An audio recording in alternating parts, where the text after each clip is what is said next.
Hey guys, welcome back to ಅನ್ನೋದು video. ಈ ವಿಡಿಯೋದಲ್ಲಿ ನಾನು ನಿಮಗೆ 2 and 3 marks questions chapter wise ಯಾವ್ಯಾವ ಚಾಪ್ಟರ್ನಿಂದ ಯಾವ್ಯಾವ ಕ್ವಶನ್ ಬರಬಹುದು ಇದನ್ನು ಲಿಸ್ಟ್ ಕೊಡ್ತೀನಿ. ಆ್ಯಂಡ್ ಯಾವ್ಯಾವ ಕ್ವಶನ್ಗೆ ಎಷ್ಟೆಷ್ಟು ಆನ್ಸರ್ ಬರಬೇಕಂತ ಹೇಳ್ಕೊಡ್ತೀನಿ. ಆ್ಯಂಡ್ ಯಾವ ಕ್ವಶನ್ ಯಾವ ರೀತಿ ಅಟೆಂಡ್ ಮಾಡಬೇಕಂತ ಹೇಳ್ಕೊಡ್ತೀನಿ. ಆ್ಯಂಡ್ ನಿಮಗೆ ಈ ಕ್ವಶನ್ಸ್ ಇರೋದನ್ನ ಅಡ್ವಾಂಟೇಜ್ ಏನು, ಡಿಸ್ಅಡ್ವಾಂಟೇಜ್ ಏನು, ಪೇಪರ್ ಯಾವ ರೀತಿ ಬರುತ್ತೆ ಇದ್ರ ಬಗ್ಗೆ ಎಲ್ಲ ಈ ವಿಡಿಯೋದಲ್ಲಿ ಡಿಸ್ಕಸ್ ಮಾಡೋಣ. ಆ್ಯಂಡ್ ಅದಕ್ಕಿಂತ ಮುಂಚೆ ನೀವಿನ್ನೂ ನಮ್ಮ ಚಾನಲ್ಗೆ ಸಬ್ಸ್ಕ್ರೈಬ್ ಆಗಿಲ್ಲ ಅಂತಂದರೆ ಕೂಡ ಸಬ್ಸ್ಕ್ರೈಬ್ ಆಗಿ ಮತ್ತು ಪಕ್ಕದಲ್ಲಿರೋ ಬೆಲೈಕನ್ನ ಪ್ರೆಸ್ ಮಾಡೋದ್ರಿಂದ ನಾವು ಅಪ್ಲೋಡ್ ಮಾಡೋ ಪ್ರತಿಯೊಂದು ವಿಡಿಯೋ ನೋಟಿಫಿಕೇಶನ್ ತಲುಪ್ತಾ ಹೋಗುತ್ತೆ. ಪ್ರತಿಯೊಂದು ವಿಡಿಯೋ ಸಹ ತುಂಬ ಇಂಪಾರ್ಟೆಂಟ್ ಆಗಿರುತ್ತೆ. ಅದು ಈ CET ರಿಲೇಟೆಡ್ ವೀಡಿಯೋಸ್ ಬರ್ತವೆ, ದಯವಿಟ್ಟು ಮಿಸ್ ಆಗಬೇಡಿ. ಬಿಕಾಸ್ ಏನು ಓದ್ದೇನೆ CETಲಿ ಯಾವ ರೀತಿ ರ್ಯಾಂಕ್ ತೊಗೊಳೋದು ಅನ್ನೋದನ್ನು ಹೇಳ್ಕೊಡ್ತೀನಿ ನಾನು ನಿಮಗೆ. ಇದು ಲೆಜೆಂಡ್ರಿ ಟ್ರಿಕ್ಕು, ಯಾರಿಗೂ ಬರೋದಿಲ್ಲ, ಅದು ಹೇಳ್ಕೊಡ್ತೀನಿ ನಿಮಗೆ. ಆಮೇಲೆ ನೋಡೋಣ, ಈಗ ವೀಡಿಯೋಗೆ ಬಂದುಬೇಡ.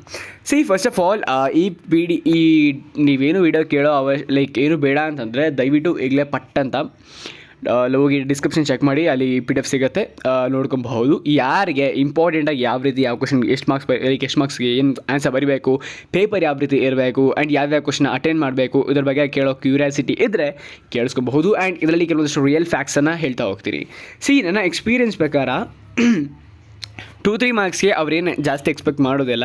ನಿಮಗೆ ಅಲ್ಲಿ ಏನಿರುತ್ತೆ ಅದರ ಕೆಲವೊಂದಷ್ಟು ಇಂಪಾರ್ಟೆಂಟ್ ವರ್ಡ್ಸ್ ಇರ್ತವೆ, ಆ ವರ್ಡ್ಸ್ನ ರೆಪ್ರೆಸೆಂಟ್ ಮಾಡಬೇಕಾಗುತ್ತೆ ನೀವು. ಆ್ಯಂಡ್ ಆ ವರ್ಡ್ಸನ್ನೇ ಯೂಸ್ ಮಾಡಿ ಸೆಂಟೆನ್ಸ್ ಫಾರ್ಮೇಷನ್ ಮಾಡಿ ರಿಲೇಟೆಡ್ ಆಗಿ ಸ್ವಲ್ಪ ಡೆಫಿನೇಷನ್ ಬರೀಬೇಕಾಗುತ್ತೆ. ಫಾರ್ ಎಕ್ಸಾಂಪಲ್, ಇಲ್ಲಿ ಒಂದು ಕ್ವಶನ್ ತೊಗೊಳ್ಳೋದಾದರೆ 2 ಮಾರ್ಕ್ಸ್ ಕ್ವಶನ್ ನೋಡಿ, difference between menstrual cycle and oestrus cycle ಅಂತ ಕೇಳಿದ್ರೆ, ಮೆನ್ಸ್ಟ್ರುವಲ್ ಸೈಕಲ್ ಇದಾಗುತ್ತೆ ಹ್ಯೂಮನ್ಸಲ್ಲಿ ಆಗುತ್ತೆ, ಓಸ್ಟಿಯೋ ಸೈಕಲ್ ಎಲ್ಲಾಗುತ್ತೆ ಏಪ್ಸ್ ಆ್ಯಂಡ್ ಮಂಕೀಸ್ ಇವರಲ್ಲಿ ಆಗ್ತಾ ಹೋಗುತ್ತೆ. ಆ್ಯಂಡ್ ಇದೇ ಥರ ಈ ಸಣ್ಣ ಪುಟ್ಟ ಡಿಫ್ರೆನ್ಸ್ ಬರೆದ್ಬಿಟ್ಟು ಇದಕ್ಕೊಂದು ಎಕ್ಸಾಂಪಲ್ ಕೊಡ್ತಾ ಹೋದರೆ ಮುಗಿದೋಯ್ತು. ಇದೇ ಥರ ಜಾಸ್ತಿನೇ ಎಕ್ಸ್ಪೆಕ್ಟ್ ಮಾಡೋದಿಲ್ಲ ಅವರು, ಕೆಲವೊಂದಷ್ಟು ಇಂಪಾರ್ಟೆಂಟ್ ಪಾಯಿಂಟ್ಸನ್ನು ಎಕ್ಸ್ಪೆಕ್ಟ್ ಮಾಡ್ತಾ ಹೋಗ್ತಾರೆ. ಆಯಿತಾ, ಇದಾಯಿತು. ಆ್ಯಂಡ್ 3 ಮಾರ್ಕ್ಸ್ ಕ್ವಶನ್ ಬರೋದಾದರೆ ನಿಮಗೆ ಕನ್ಫ್ಯೂಸ್ ಮಾಡ್ತಾರೆ.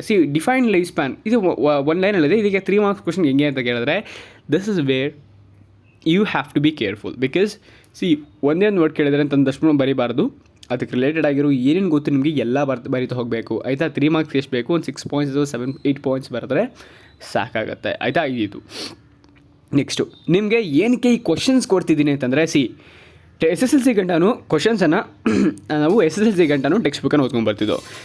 ನನಗೆ ಜ್ಞಾಪಕ ಇದೆ, ನಿಮಗೆ ಜ್ಞಾಪಕ ಇದೋ ಇಲ್ವೋ ಗೊತ್ತಿಲ್ಲ, SSLC ಗಂಟನೂ ಟೆಕ್ಸ್ಟ್ ಬುಕ್ಕನ್ನೇ ಓದ್ಕೊಂಡ್ಬರ್ತಿದ್ದೋ. ನಮ್ಗೆ ಯಾವುದೇ ರೀತಿ ಸಿಲೆಬಸ್ ಇರಲಿಲ್ಲ.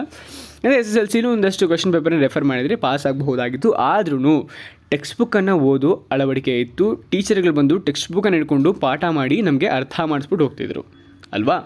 ಆದರೆ PU ಏನಾಗ್ತಿದೆ, ಟೆಕ್ಸ್ಟ್ ಬುಕ್ ತರೋದಿಲ್ಲ ಅವರು. ಟೆಕ್ಸ್ಟ್ ಬುಕ್ ಇದ್ರೂ ಅಂದರೆ ನಾನು ಎಲ್ಲ ಕಾಲೇಜ್ಗೂ ಹೇಳ್ತಾಯಿಲ್ಲ, 50% ಆಫ್ ದ ಕಾಲೇಜ್ಗಳು ಟೆಕ್ಸ್ಟ್ ಬುಕ್ನ ಫಾಲೋ ಆಗ್ತವೆ. ಇನ್ನಾದರೂ 50% ಆಫ್ ದ ಕಾಲೇಜ್ಗಳು ನನ್ನ ಪ್ರಕಾರ ಹ್ಯಾಂಡ್ ಔಟನ್ನು ಫಾಲೋ ಆಗ್ತಾರೆ. ಆದರೆ ಒಂದು ಟೆಕ್ಸ್ಟ್ ಬುಕ್ಕಲ್ಲಿ ಇರತಕ್ಕಂಥ ಎಲ್ಲ important points, exam point of view ಏನೇನು ಇಂಪಾರ್ಟೆಂಟ್ ಇರುತ್ತೋ ಅದನ್ನಷ್ಟೇ ತೆಗೆದು ಒಂದು PDF ಮಾಡಿ ಅದನ್ನು ಕೊಡ್ತಾ ಹೋಗ್ತಾರೆ.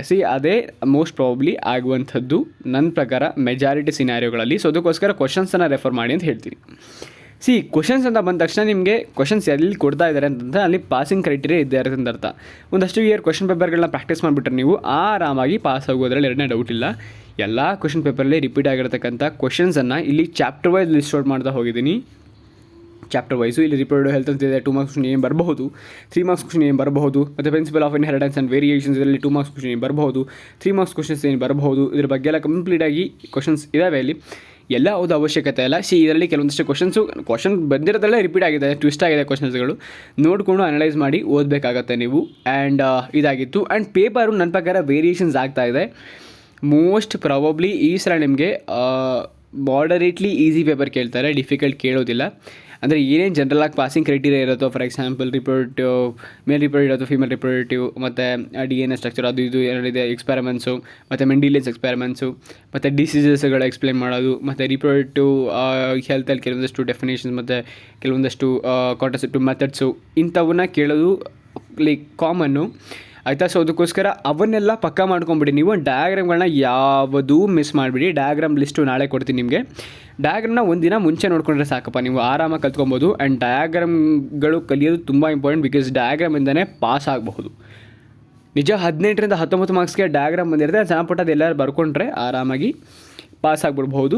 ಪಾಸ್ ಆಗೋರಿಗೆ ಇದು ಎಲ್ಲ ಸ್ಕೋರ್ ಮಾಡೋರಿಗೆ ಈ ಒಂದು PDFನ ಕೊಡ್ತಾ ಹೋಗ್ತಿದ್ದೀನಿ. ಇದರಲ್ಲಿ ಕ್ವಶನ್ಸ್ ಏನೇನೋ ಇದೆ ತಲೆ ಕೆಡಿಸ್ಕೊಂಬಿಡಿ, ನಿಮ್ಗೆ ಎಷ್ಟಾಗುತ್ತೆ ಅಷ್ಟು ಓದಿ. ಬಿಕಾಸ್ ಇದರಲ್ಲಿ ಇರ್ತಕ್ಕಂಥ ಸ್ಟಾರ್ಟಿಂಗ್ 5 ಕ್ವಶನ್ಸು ಎಲ್ಲದರಲ್ಲೂ ನೀವು ಕಲೀಲೇಬೇಕು.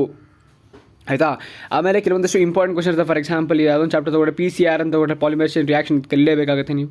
ಈ ಥರ ಲೈಕ್ ನಿಮ್ಗೆ ಗೊತ್ತಾಗ್ಬಿಡುತ್ತೆ ಏನೇನು ಓದಬೇಕು ಏನೇನು ಓದಬೇಡ ಅಂತ. ನಾನು ಮಾರ್ಕ್ಸ್ ಅಂತ ಮೆನ್ಷನ್ ಮಾಡಿರ್ತೀನಲ್ಲ ಆ ಕ್ವಶನ್ಗಳ ಮಿಸ್ ಮಾಡೋಕ್ಕೆ ಹೋಗಬೇಡಿ, ಬಿಕಾಸ್ ಆ ಕ್ವಶನ್ಗಳು ಕಂಪಲ್ಸರಿ ಕೇಳ್ತಾರೆ. ಆ್ಯಂಡ್ ಅದ್ರ ಜೊತೆ ಲೈಕ್ ಕಂಪಲ್ಸರಿ ಅಂದರೆ ಅದೇ ಕ್ವಶನ್ ಕೇಳ್ತಾರೆ ಅಂತ ಹೇಳೋದಿಲ್ಲ, ಮೋಸ್ಟ್ ಎಕ್ಸ್ಪೆಕ್ಟೆಡ್ ಕ್ವಶನ್ಸ್ ಆಯಿತಾ. ಸೊ ಈ ರೀತಿ PDF ಇದೆ, ಈ PDF ಓದ್ಕೊಳ್ಳಿ ಒಳ್ಳೆದಾಗಲಿ. ಆ್ಯಂಡ್ ಬೇರೆ ಏನಾದರೂ ಬೇಕಾದರೆ ಕೆಳಗಡೆ ಡಿಸ್ಕ್ರಿಪ್ಷನ್ ಕೆಳಗಡೆ ಕಾಮೆಂಟ್ ಸೆಕ್ಷನಲ್ಲಿ ಕೇಳಬಹುದು, ನೀವು ಹೆಲ್ಪ್ ಮಾಡೋಣ. ಆ್ಯಂಡ್ ಏನಾದರೂ ಡೌಟ್ಸ್ ಇದ್ದರೆ ನಾನು ಇನ್ಸ್ಟಾಗ್ರಾಮ್ ಅಕೌಂಟ್ನ ಫಾಲೋ ಮಾಡ್ಬೋದು ನೀವು, Manoj MJ722 ಲಿಂಕ್ಸ್ ಆ ಡಿಸ್ಕ್ರಿಪ್ಷನಲ್ಲಿರುತ್ತೆ. Thanks for watching. Happy learning.